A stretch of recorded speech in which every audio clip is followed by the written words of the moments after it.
Bienvenidas y bienvenidos a su programa Ya lo dijo la Corte, en el cual analizamos los fallos emblemáticos, las sentencias más relevantes del Tribunal Constitucional de México. En esta ocasión vamos a platicar con nuestros invitados del amparo directo en revisión 4746 diagonal 2021, que nos va a permitir reflexionar sobre el alcance del derecho a la vivienda y también sobre el diseño de la política tributaria del Estado mexicano. Cómo se diseñan, cómo se implementan las deducciones fiscales específicamente. Bueno, para entender el alcance de esta importante sentencia, le doy la bienvenida al programa a Juan Jaime González. Juan Jaime, bienvenido. Allá lo dijo la Corte. Muchas gracias, Miguel. Un gusto recibirte nuevamente. Gracias. Y también a Jazmín Bonilla. Jazmín, bienvenida. Muchas gracias, Miguel. Mucho gusto en estar aquí de nueva cuenta. Y para nosotros de recibirte, eres muy amable. Y pues empezamos contigo. Cuéntanos cuáles son los hechos. Es un amparo directo en revisión y por tanto pues hay una secuela procesal, hay una serie de hechos que son muy relevantes para entender el caso. Si fueras tan amable. Claro, esto comienza con una obligación a las que estamos sujetas todas las personas contribuyentes, ¿no? A todas las personas que trabajamos y que nos quitan el ISR, ese momento lamentable quincenalmente, pues tenemos que presentar una declaración anual.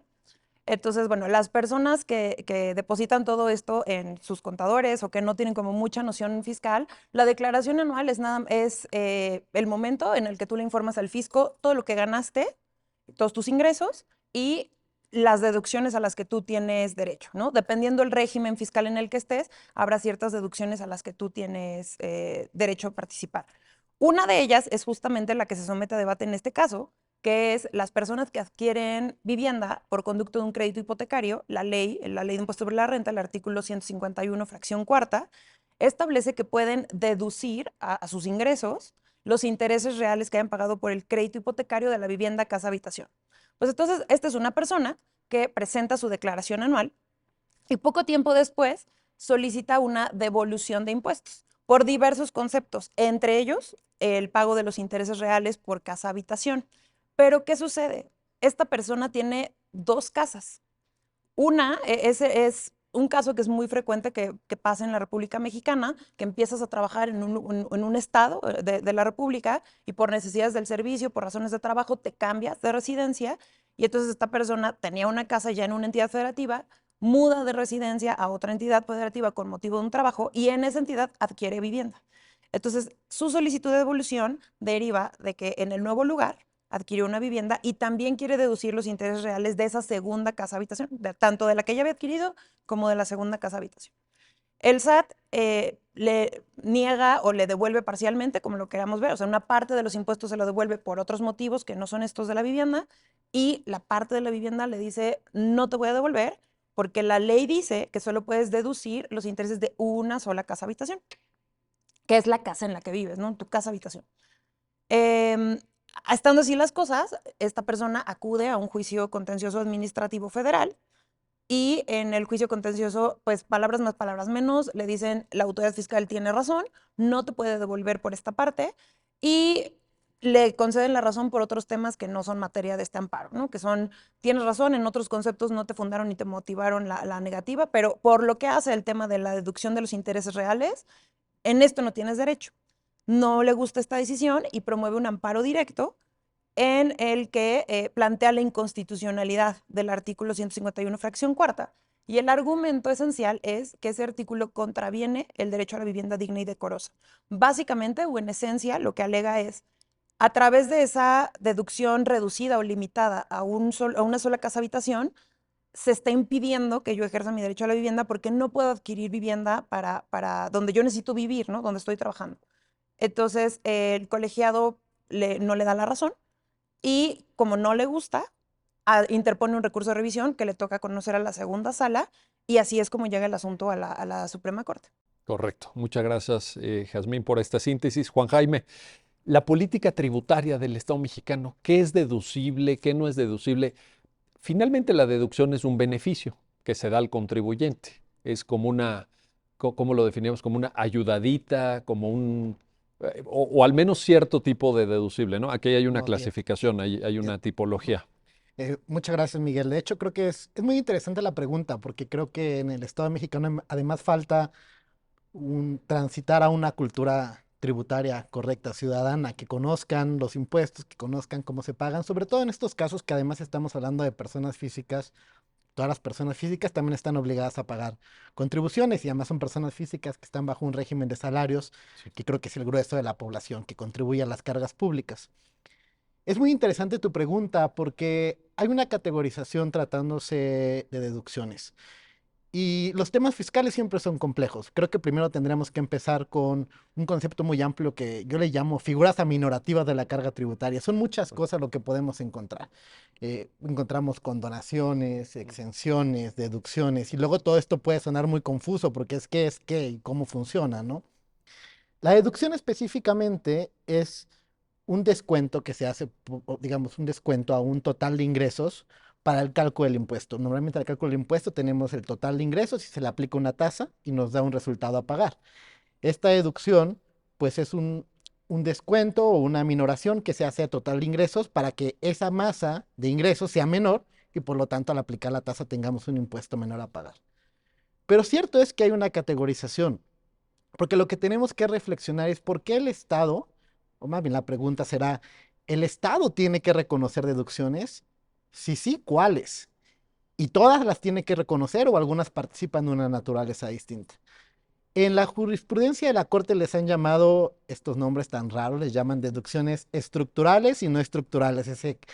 Ese término se acuñó en la primera sala y luego se llevó al pleno y pues ahora básicamente ha sido pues casi principio tributario para el control constitucional de normas fiscales.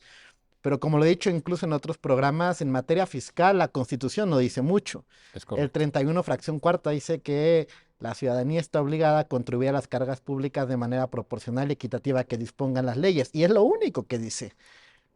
Aunque sobre esa base históricamente se había construido mucho, Se ha había construido una mucho. profusa interpretación de qué es Exactamente. equidad, qué es proporcionalidad, Justamente.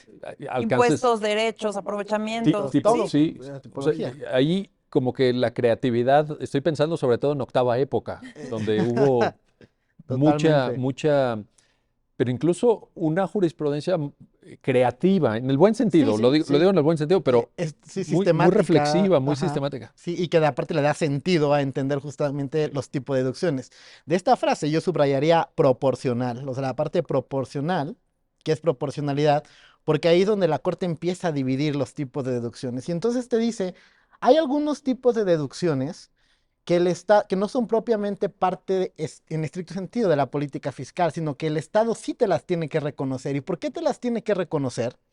Porque son erogaciones que tú sacas para generar el ingreso. Correcto, Entonces hay una correspondencia en que tú tienes que dar dinero, o sea, tú gastas para generar. claro. Como tú gastas para generar, no es un capricho del Estado, sino que más bien hay una obligación a cargo de reconocértela porque de otra forma no estarías contribuyendo proporcionalmente. Entonces tienen que reconocer esa deducción. A esto se le ha llamado, pues, que guarda una relación con la estricta indispensabilidad del gasto. Yo tengo ahí mis dudas porque eso se sacó de un requisito de la ley del impuesto sobre la renta. Pero bueno, se ha generado esta relación casi incondicionada entre erogar algo y el deber del Estado de reconocértelo. A esto se le llama deducción estructural. Pero lo importante, más allá del término, es decir que el Estado no está caprichosamente reconociéndote algo, sino que tiene una obligación de reconocértelo. Es casi un derecho. Eh, por el contrario, tenemos las llamadas no estructurales, que eso sí encuadra un poquito en lo que tú comentabas, en los llamados beneficios o gastos fiscales. Y bueno, en contraposición a las llamadas deducciones estructurales, lo que implica aquí es que aquí no hay una relación directa con la proporcionalidad, porque no son erogaciones para generar el ingreso. Claro. Se entiende mucho en el régimen de salarios, porque básicamente, o se ha entendido tradicionalmente, que el trabajador acude a su centro de trabajo y se le proporcionan las cosas necesarias pues, para generar justamente la fuente de riqueza que es este trabajo. Y por lo tanto hay una serie de deducciones que el legislador aquí sí no está obligado a reconocerlas, sino que más bien entran aquí sí ya dentro de la política fiscal. Son beneficios, son gastos fiscales, donde más bien lo que busca el legislador es o incentivar una conducta o beneficiar un régimen específico. Tal es el caso de los intereses, en este caso por crédito hipotecario, porque justamente lo que quiere hacer es generar una condición favorable y benéfica, pero no bajo esta lógica de que lo que gasta para la casa necesariamente está relacionado con la generación de su ingreso, porque su Correcto, fuente de claro. trabajo pues es el régimen salarial, pero sí quiere generar una condición benéfica a favor de los trabajadores para que puedan tener mejores condiciones de acceso. Pues podemos discutir esta clasificación, porque Sin duda es algo que podemos discutir. Ahora, por ejemplo, regreso contigo, Jazmín. En el caso de las deducciones estructurales, parecería muy lógico que existieran porque si tú gastas algo para producir riqueza, ni modo que eso se sume a la masa total de ingresos a partir de la cual haces el cálculo de cuánto te toca pagar, porque finalmente ese dinero ya no quedó en tu bolsa. O sea, ese dinero finalmente, pues tú lo sacaste. Entonces, ni modo que pagues impuestos o que el cálculo se haga sobre algo que no te quedó. O sea, la lógica del pago de impuestos sobre la renta, por ejemplo, es pues sobre lo que te quedó, no sobre lo que tuviste que gastar para producir, etcétera. Entonces, parecería, más allá de que sea casi un derecho, ¿no? Pero parecería hasta lógico que no te sujetaran al pago de impuestos por algo que no tienes tú en tu bolsa, ¿no? Claro, y aquí me regreso un poquito a lo que dice Juan Jaime, es que hay cosas que es importante que el Estado reconozca, porque para que tú puedas pagar un tributo, no solo es lo que ganas, ¿no? O sea, típicamente se ha dicho que el impuesto sobre la renta grava el ingreso, Sí. ¿no? Pero es que no todos los ingresos, o sea, no pagas por el monto total de los ingresos. Por ahí, digo, habrá personas aquí en este momento que me vayan a querer matar, pero muy reducido. Muchas veces lo que se ha dicho es el impuesto sobre la renta, lo que grava es la utilidad fiscal. O sea, en realidad, Lo que te queda al final lo es que efectivamente ganaste. Exactamente. O sea, no es, vamos a pensar en una de las personas más ricas del mundo que vive en México. Pues imagínate cuánto dinero puede ganar esa persona al año.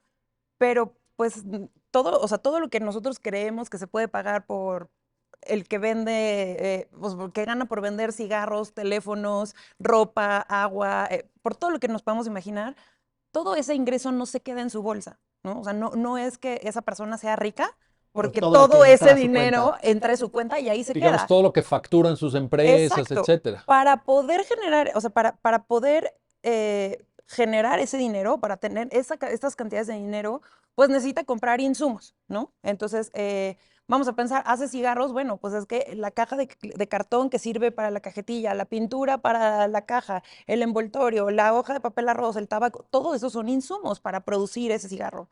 Entonces, es como pues una simple resta. ¿Cuánto me gasté yo para hacer esta cajetilla de cigarros? ¿En cuánto la estoy vendiendo? ¿Y cuál es la diferencia? Y ese es posiblemente el costo, ¿no? Eso hay que sumarle por los gastos propios de una empresa. Lo mismo una persona física. Administración, gastos administrativos, Salarios, luz, salarios, teléfono, claro. agua, renta. Y esa diferencia es sobre la cual se aplica ya el cálculo del porcentaje de impuestos que corresponden. Exacto, es lo que conocemos técnicamente como base gravable, ¿no? La base gravable no es más que la cantidad que va a servir como base para calcular, para aplicar un porcentaje y saber cuánto te toca pagar de impuestos anualmente.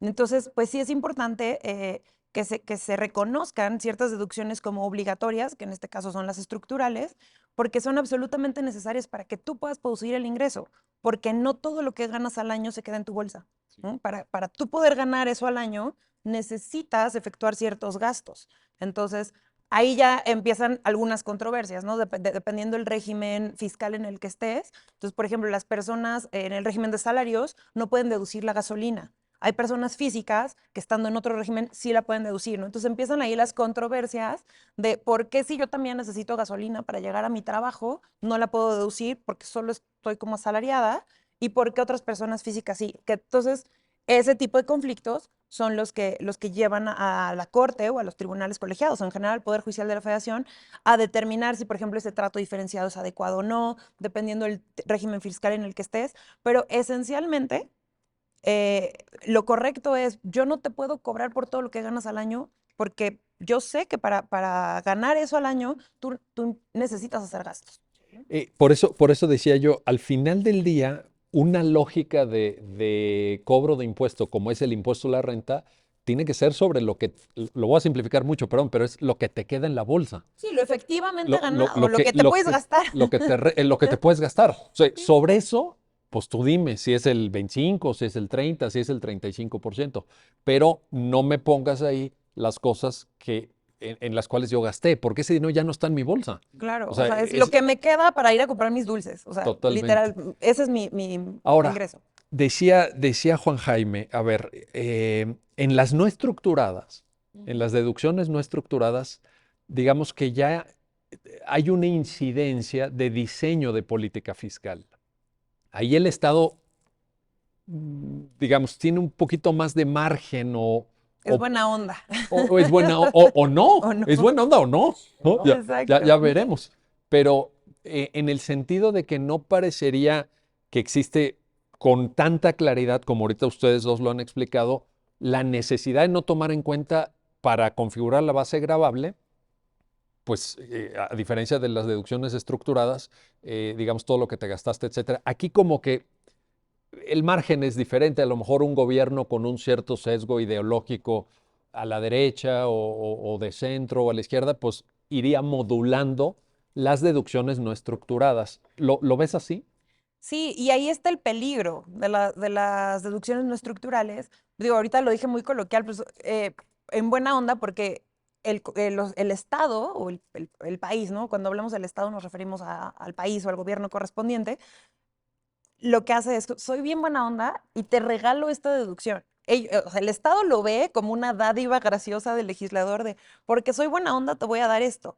Pero se vuelve peligroso porque precisamente como no son necesarias, como decía Juan Jaime, no son gastos estrictamente indispensables, como no son necesarias, el estándar para analizar si esa deducción es o no respetuosa de los principios constitucionales baja muchísimo.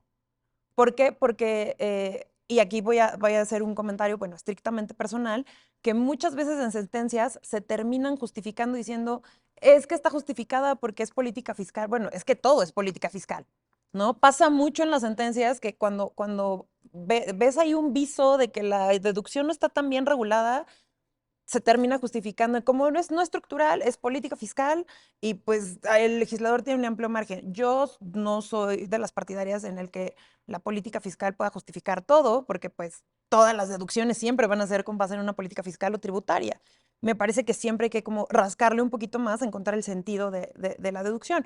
Pero ese es repito, el peligro de las deducciones no estructurales, que el estándar de análisis baja en cuanto a lo estricto, que puede ser un gasto estrictamente indispensable.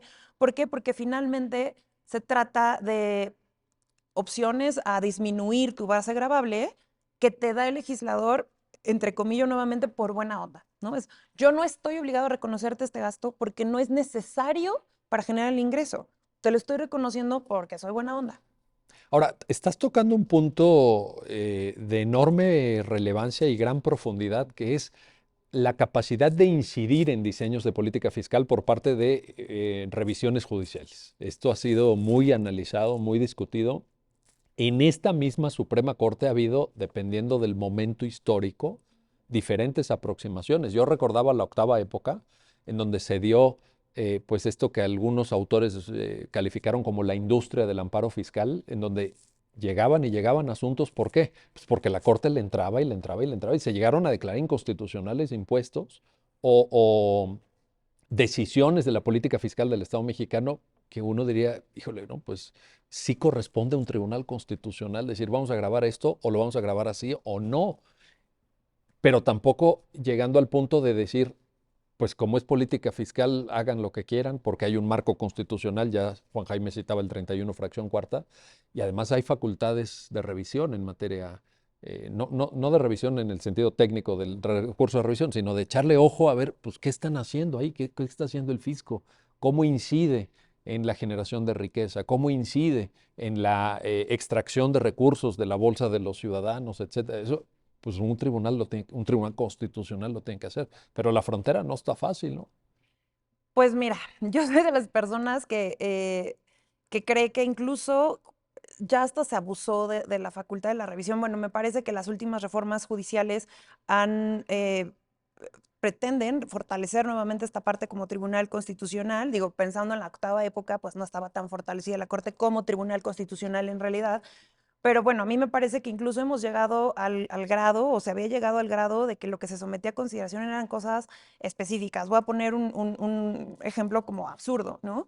Entonces, en el que lo que se pretendía era ver si se violaba equidad tributaria y si la gente por ahí un día está aburrida y ociosa, puede entrar al semanario judicial y busquen la palabra galleta o busquen pasteles o busquen algo así en el semanario judicial y se van a dar cuenta que hay jurisprudencias digo, ya épocas anteriores, en las que se distinguía si los pasteles son o no galletas, si las galletas son o no pies. Entonces, llegó al punto en el que lo que se estaba discutiendo en la Suprema Corte era si la inequidad tributaria derivaba de darle a una quesadilla el mismo tratamiento de una flauta, ¿no? Entonces, Sí, sí, sí, digo, sí, sí. perdón que lo diga así, pero No, es no, para que las pero tienes personas razón, pero lo vean, es muy ¿no? buen ejemplo, claro. Entonces, pues, ¿qué le interesa al Tribunal Constitucional? Definir cómo medir la equidad tributaria. Eso es lo que nos importa. ¿Qué es la equidad tributaria? ¿Cómo funciona? ¿Cómo en impuestos? ¿Cómo en derechos? ¿Cómo en aprovechamientos? ¿Cómo en contribuciones de mejora? ¿Cuál es la operatividad del principio?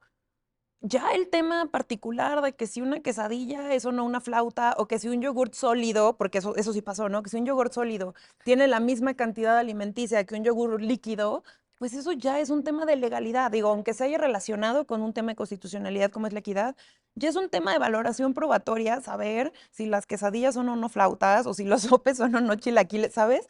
Entonces, es bien peligrosa esta línea, como lo comentabas, porque a veces se termina como tribunal constitucional estudiando cosas que no son propias de un tribunal constitucional. Ahora, y por debajo de eso, pues también hay niveles de escrutinio, por decirlo así. Hay niveles de supervisión en donde de pronto se puede caer en el otro extremo. Y decir, bueno, como es política fiscal, pues ustedes verán, ¿no? Ustedes son Es que el... ese es el extremo. Ese es el extremo. Ese es el Y ha extremo. costado mucho trabajo encontrar el centro. La verdad, bueno, a mí me Y parece... el centro se ha venido reconfigurando, creo yo, de esos extremos de otras épocas, etcétera, a un momento como el actual, en donde te encuentras este tipo de sentencias, digamos, un poquito más centradas, por decirlo así, ni de un lado ni de otro, sino estableciendo criterios que dejan margen a la autoridad fiscal, ejecutivo, legislativo, en el diseño de las leyes, etcétera, pero que no cierran la posibilidad de que un tribunal constitucional esté echando ojo y viendo qué está sucediendo, ¿no? Con este tipo de cosas. Déjenme hacer una pausa y continuamos en esta discusión, en este análisis del amparo directo en revisión 4746 diagonal 2021. Regresamos enseguida. Ya estamos de vuelta, ya estamos de regreso en su programa, ya lo dijo la Corte, para continuar en la conversación con nuestros invitados sobre este amparo directo en revisión 4746 diagonal 2021. Regreso contigo, Juan Jaime González, para plantearte lo siguiente.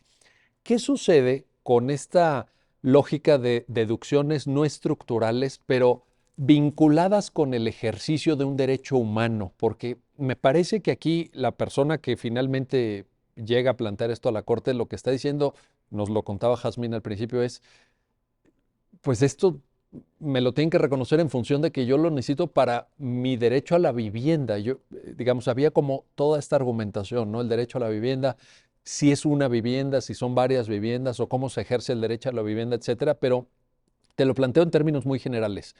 Deducciones que no necesariamente son como las estructurales para generar riqueza, pero que sí están vinculadas a ejercicio de derechos humanos.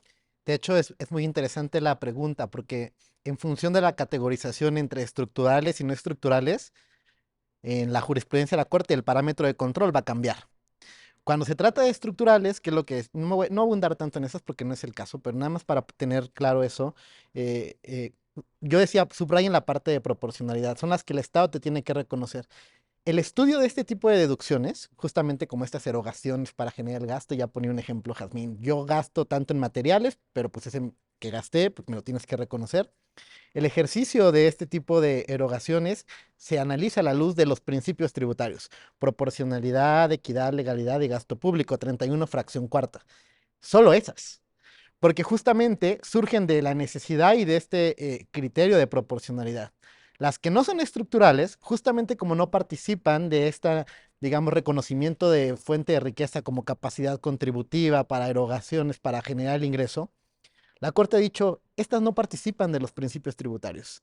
Estas más bien deben ser analizadas a la luz, no significa que también sean absolutamente arbitrarias, sino que participan de todo el revestimiento constitucional a cualquier diseño de política fiscal. Aquí, por ejemplo, tenemos claramente, y profundizaré, el tema de vivienda, pero podríamos pensar a lo mejor en criterios generales de derechos económicos, sociales y culturales, progresividad, aunque también por ahí hemos dicho que no hay derechos adquiridos en materia fiscal, todo un rollo, pero Pero pensemos, pero te pongo salud, salud también. educación. Educación, sí, totalmente. Y eso es lo que lo hace muy interesante, porque justamente ahorita tenemos intereses reales en créditos hipotecarios, pero aparte de las deducciones personales del 151, que es el artículo completo, donde está la fracción que se analiza en esta sentencia, justamente tiene criterios muy interesantes relacionados con todo lo que dices. Gastos médicos, bueno, aportaciones para seguros de gastos médicos mayores, seguros de vida, colegiaturas, ¿no? Educación, salud, aquí vivienda. Y entonces justamente el revestimiento y el control constitucional tiene que ver a la luz de otros derechos, ¿no? Salud, vivienda. Claro, el criterio también sí es flexible. Y es flexible porque si bien hay una obligación del Estado a cargo de fomentar, promover y establecer garantías suficientes para que las personas puedan tener una vivienda digna, puedan tener un acceso a servicios de salud, la verdad es que, uno, el camino fiscal no es necesariamente ni el idóneo ni el más buscado, es a lo mejor un incentivo, porque claro, hay otro revestimiento de garantías que tiene que tener el Estado para que las personas puedan tener medicamentos, que puedan tener servicios de salud incluso dignos, que además son pagados con los impuestos, entonces ahí participa el principio de solidaridad, porque pues ya pagan impuestos y con esto en realidad tendríamos que tener servicios de salud dignos en el Estado, ¿no? No es ni la vía idónea, y además hay cierta flexibilidad, porque así lo ha reconocido la Corte, para que el Estado pueda diseñar su política fiscal. El control es flexible, le llaman laxo y flexible. Y más cuando se trata, desde luego, de ese tipo de deducciones no estructurales, que como tiene una calidad de beneficios, pues bueno, habrá que analizar ahí que básicamente no sean, por ejemplo, abiertamente discriminatorias, ¿no? Pensemos a lo mejor un establecimiento de una deducción entendida como beneficio fiscal, llevado al absurdo, siempre aquí es muy claro cuando llevamos al absurdo, pero que le diera reducciones de créditos hipotecarios solo a los hombres. ¿No? Una Una discriminación de discriminación de género. género o Correcto. una discriminación así muy abierta, donde dices, oye, Estado, no, pues no puedes hacer esto. Está muy padre el beneficio fiscal, está muy padre, pero pues lo tienes que dar con una característica de generalidad para todas las personas, ¿no? Y a la luz de todo el revestimiento constitucional necesario. Ahora, cuando hablamos de beneficios o de, pues bueno, de deducciones en relación al ejercicio de derechos humanos, ¿no estamos también necesitados, Jazmín, de observar deberes de fomento de acceso a ciertos bienes que constituyen esos derechos humanos? Por ejemplo, la vivienda. O sea, de acuerdo, en el caso que tú decías, salud, educación, a lo mejor el Estado te lo puede dar. En México, la política de vivienda del Estado mexicano en los últimos años es: yo ya no hago viviendas, yo doy créditos para vivienda, las empresas de construcción hacen las viviendas, tú consíguete tu casa, pero no hay un deber de fomentar esto, no hay un deber de apoyar para que el ejercicio sea real, porque si no, el artículo 4 de la Constitución dice: tienes derecho a la vivienda, pero tú ráscate con tus propias uñas a ver cómo le haces, y eso está fuera del alcance de muchísimas personas en México. Mira, es un poco, y es un poco lo que se dice en esta sentencia. Digo, el problema con el argumento de la parte quejosa es que asume que el hecho de que solo puedas deducir los intereses de una sola casa te impide adquirir vivienda. Y eso ya es como un poco la distorsión de la realidad, ¿no? Pues en ningún momento la norma te está prohibiendo que No. compres casa O casas. o casas, ¿no? Y es un poco la explicación que se da en la sentencia. La norma en realidad está cumpliendo un ejercicio constitucional establecido en el artículo 4 constitucional, que palabras más, palabras menos, la Constitución dice que todas las personas tenemos derecho a una vivienda digna y decorosa, y que el legislador o el Estado está obligado a procurar que se cumpla con este deber, ¿no? Y que será el legislador quien, a través de las leyes, con un amplio margen, obviamente la Constitución nunca señala o no debería señalar normas específicas, porque hay veces que sí, no señala la política fiscal ni la política tributaria de la Constitución. Lo que dice es: tú, legislador, a través de tus leyes determinarás cómo se va a garantizar este derecho o cómo se va a fomentar. Y un poco lo que dice esta sentencia es eso.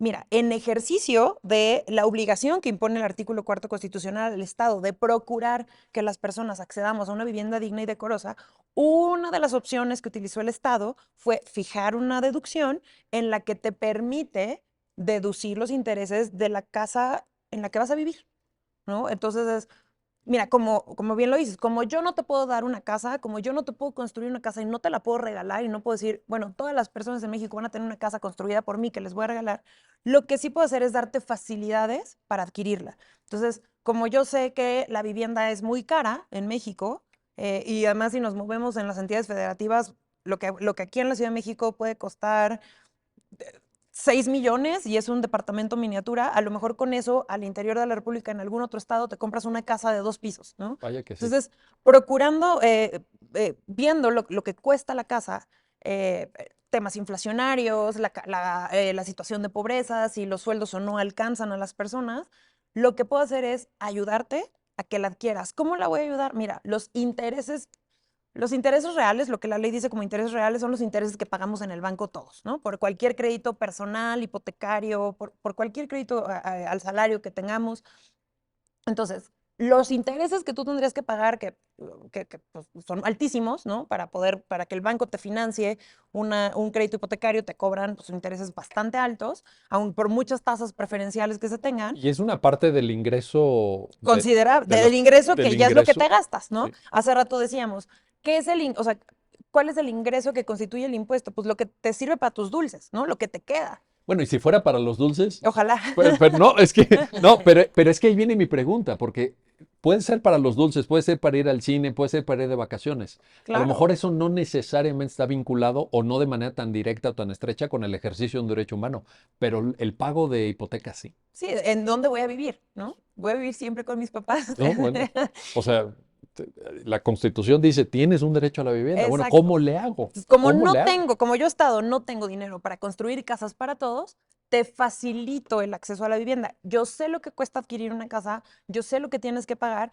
yo sé que quizás tu sueldo no te alcanza para pagar 25 años de hipoteca, te voy a dar chance de deducir los intereses para que tú te animes a comprar casa para facilitarte el acceso. Y eso es un poco lo que dice la sentencia. Finalmente, el artículo 151, fracción cuarta, esta deducción se erige como una posibilidad del Estado de facilitar el acceso a la vivienda que por disposición constitucional está obligado a garantizarte. Oye, una posibilidad, dices. Ya. Se hace magia, Miguel, se hace lo que No, no, se no, puede. pero lo planteas como algo que el Estado tributario puede, pero a la vez que puede, pues también no puede. O sea, si lo quitara, por ejemplo, ¿sería inconstitucional si quita esta deducción? Eh, Yo creo que ahí se entraría en un debate justamente porque por la Corte, antes de esta sentencia, ya había calificado esta deducción como no estructural, ¿no? Como que no es necesaria. Que ese es un Yo, problema. Esa pero Juan clasificación Jaime es un decía algo problema. importante en temas de progresividad y no regresividad.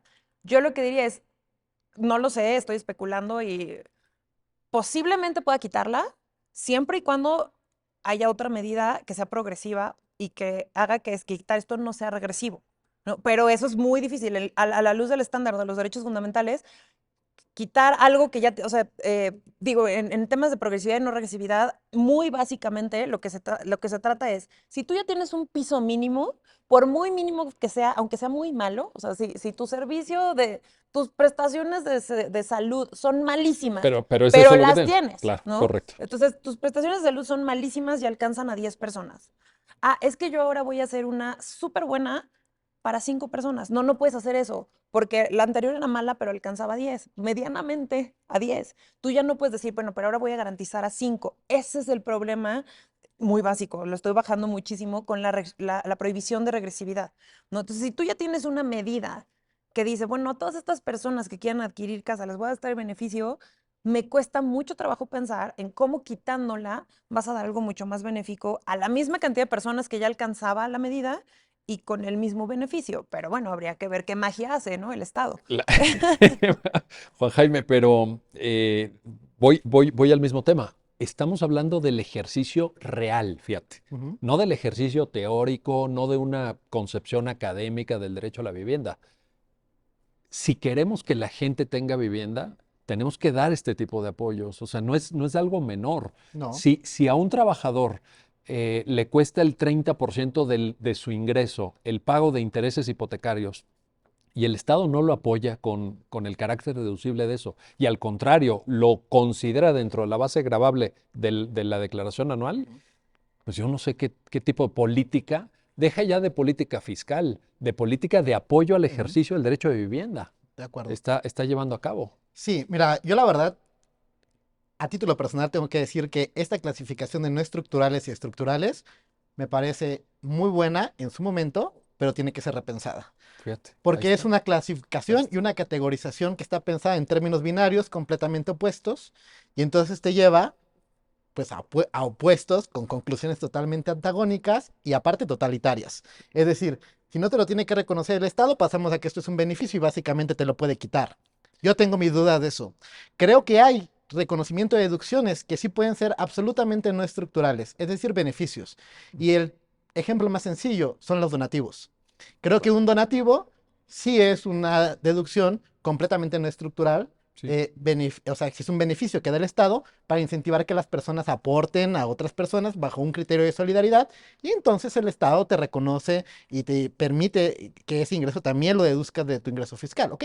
Ay, me parece que ese es un ejemplo totalmente no estructural. Sí. Pero yo tengo dudas, honestamente, de que en esta categorización totalmente antagónica y en términos de opuesto de no estructural y estructural, entren todos los conceptos del 151. Tú ahora ponemos sobre la mesa el tema de la vivienda, hay temas de salud, y, y es que pensar, primero, que esto tiene un revestimiento constitucional completamente distinto porque se relaciona con un tema de derechos humanos. Es que, por ejemplo, por ahí me hace mucho Ujú. sentido el ejemplo que pones de los donativos. Exacto. Los donativos no, A eso yo le llamaría pero puramente no estructural. puramente, pero vivienda, educación, salud, Y que además hay que decirlo con todas sus letras, yo tengo dudas de que esto no se relacione con el ingreso.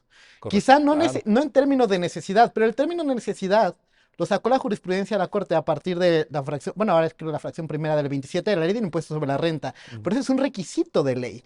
La ley dice, serán deducibles, dice fracción primera, aquellos gastos estrictamente indispensables. Es un requisito de ley. No podemos construir un principio constitucional A raíz de la ley. a través de lo que dice la ley, a través del análisis de la estricta indispensabilidad del gasto para vincularlo con la generación del ingreso. Yo creo que muchos de estos conceptos sí se relacionan, no en términos de necesidad, pero sí de manera indirecta. Y un ejemplo claro es, por ejemplo, ¿qué pasa con todas las personas que trabajaron en home office durante el criterio de la pandemia? Claro. ¿No invirtieron en luz, en agua, no pagaron su Internet. casa, internet? ¿No Sí, fue sí, bueno, necesario en alguna medida para la generación de totalmente. su ingreso, aun cuando estaban bajo un régimen de salarios?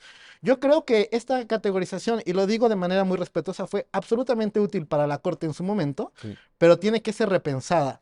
Que además, perdón que te interrumpa, Juan Jaime, pero en abono a lo que tú dices, pues es una categoría que se creó antes de las reformas del 2011. Totalmente. Entonces, tenemos una estructura constitucional completamente distinta de cuando se pensaron estas categorías. Entonces, ya empieza a chocar con la realidad que tenemos ahora de análisis de derechos.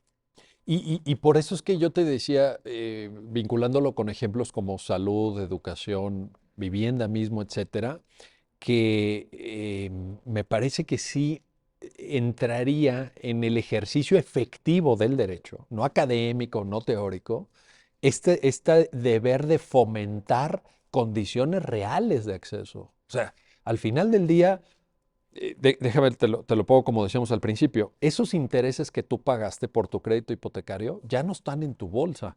Claro, podríamos decir, bueno, pero te lo gastaste en dulces o no te lo gastaste en dulces. Sí, pero una casa no son dulces. No, no.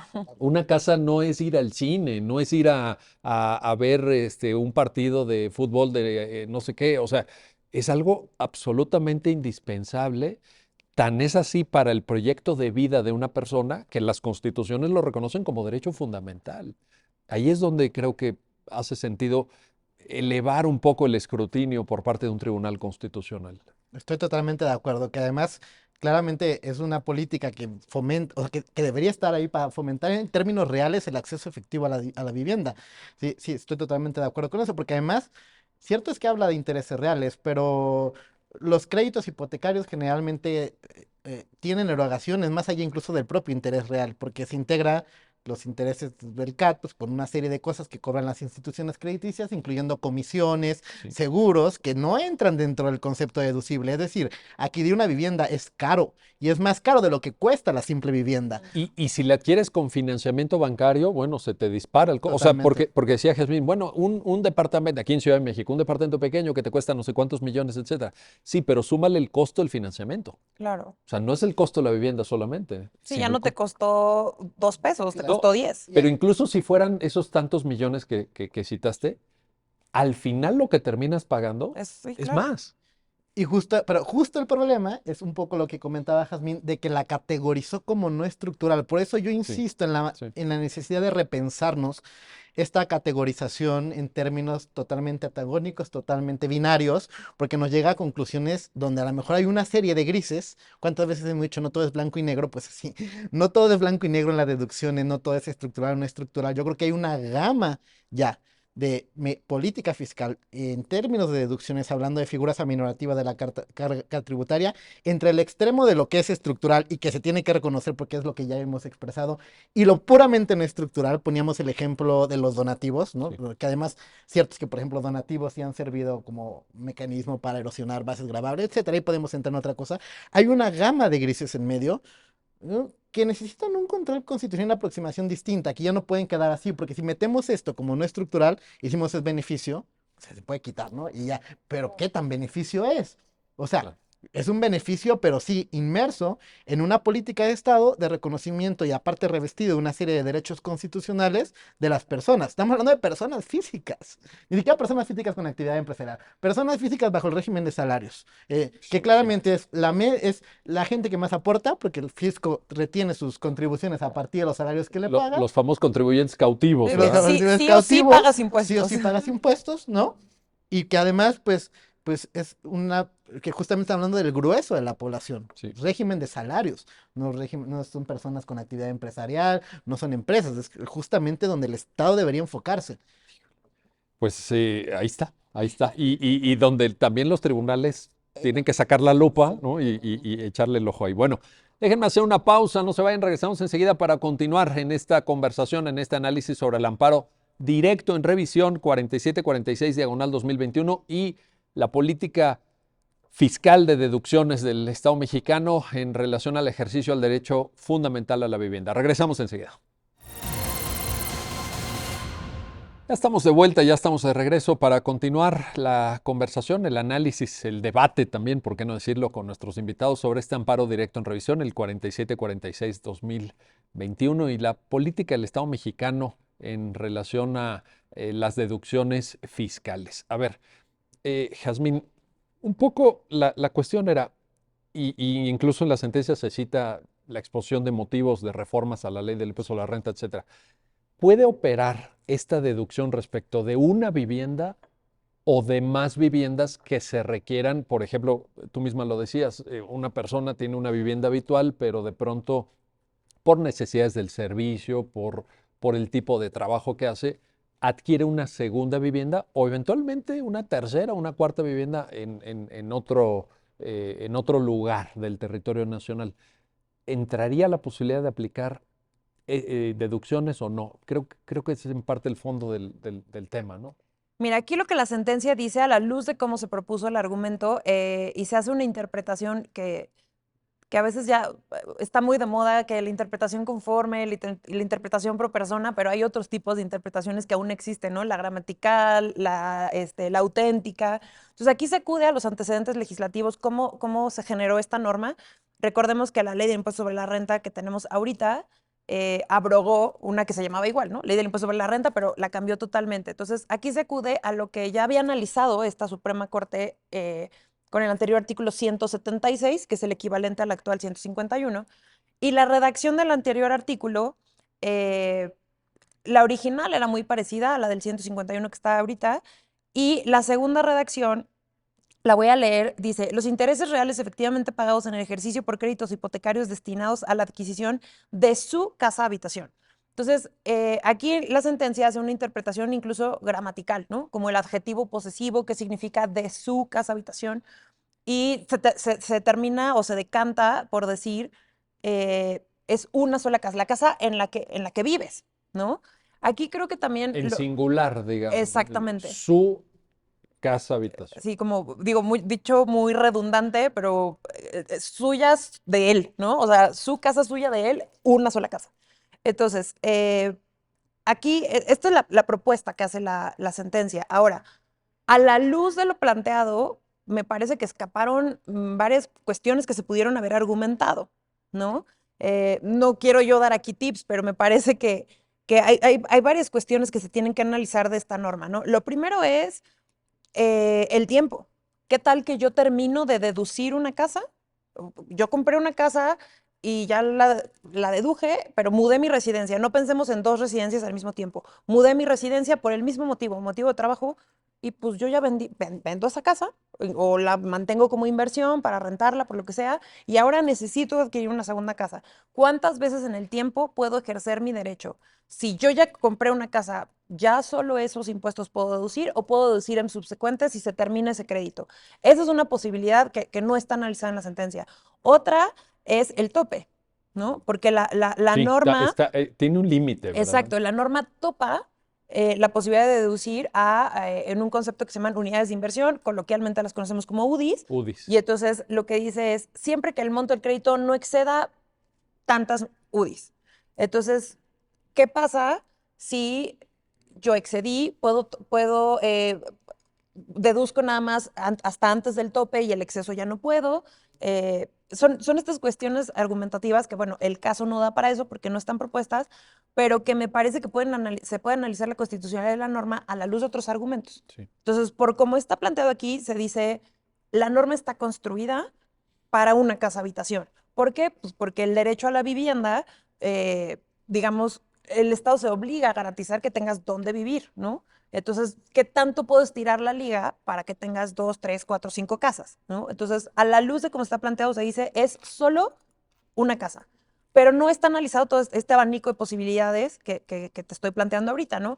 Si una vez finalizado eso ¿cómo se llama? Puedo comprar otra casa, o a lo mejor puede ser ya de materia probatoria, ¿no? Yo necesito estas dos viviendas, porque también tenemos que pensar el otro caso, ¿no?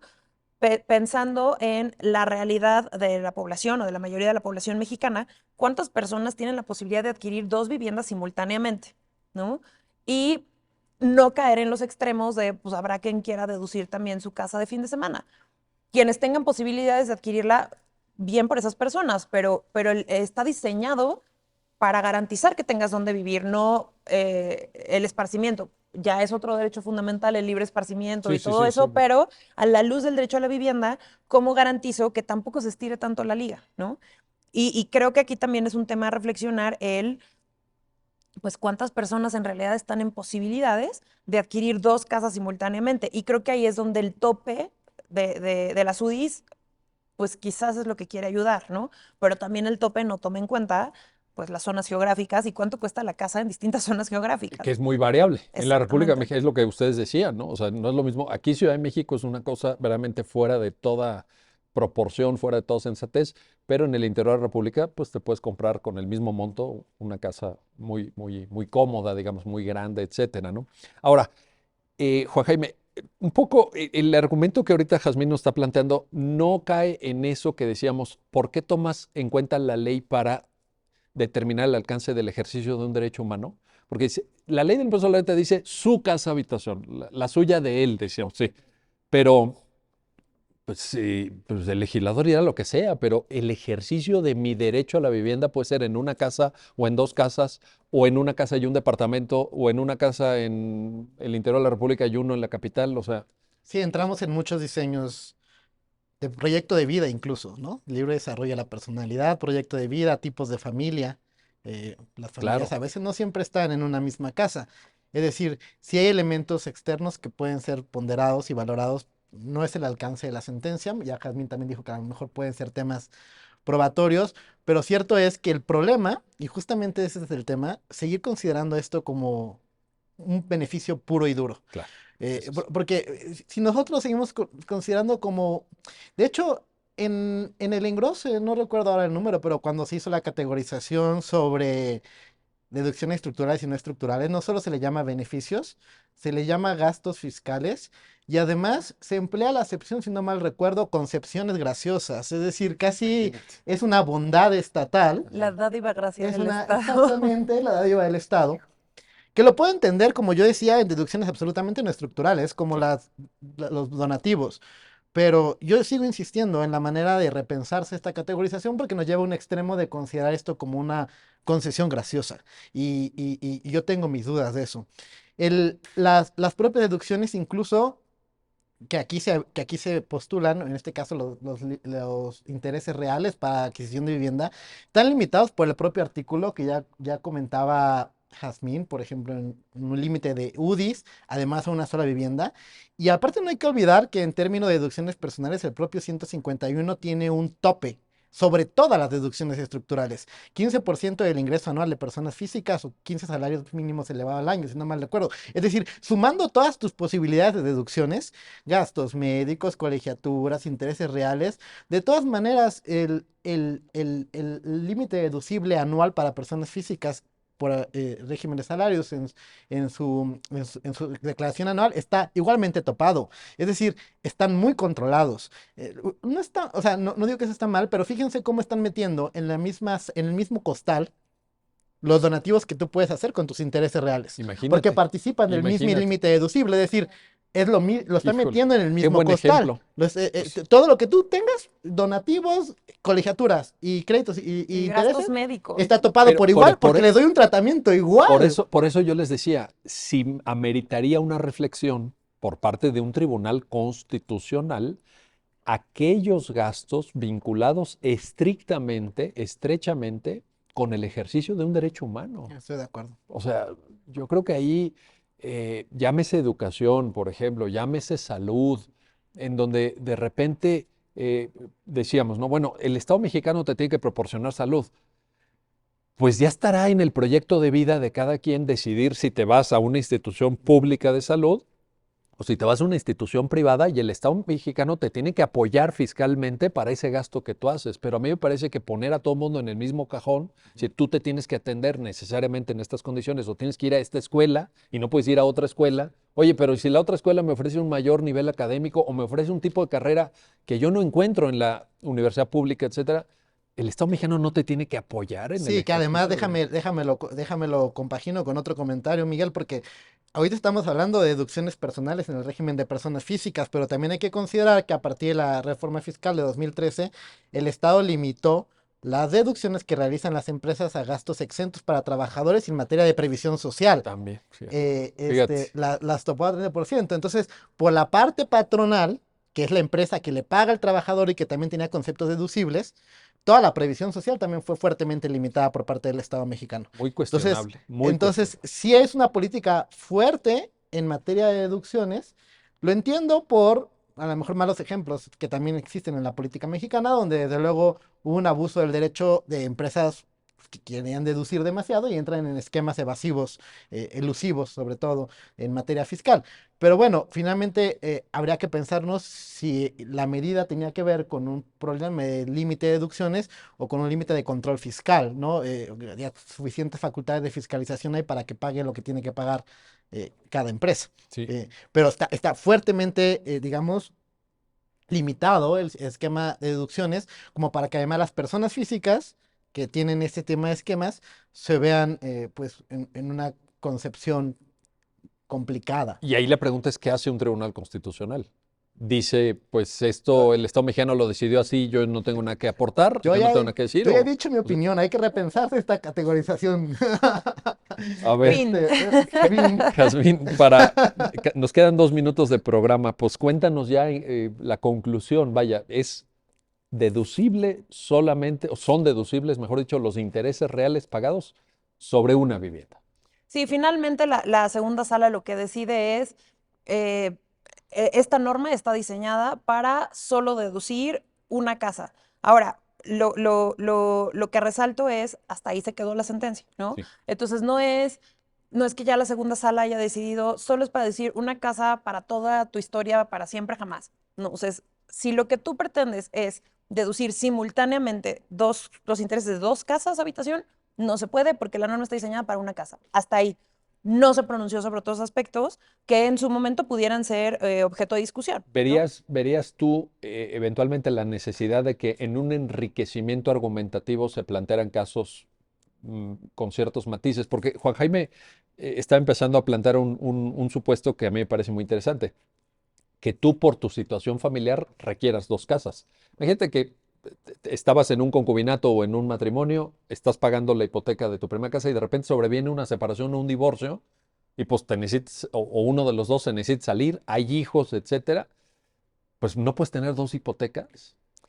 Mira, lo que yo creo es que coincido totalmente con Juan Jaime que se debe rediseñar el tema de las deducciones, la operatividad y esta clasificación estructurales no estructurales, y que el problema al que nos enfrentamos como Tribunal Constitucional es, no olvidemos que esto es materia fiscal y tributaria, que es materia administrativa y es estricto derecho, Eso sí.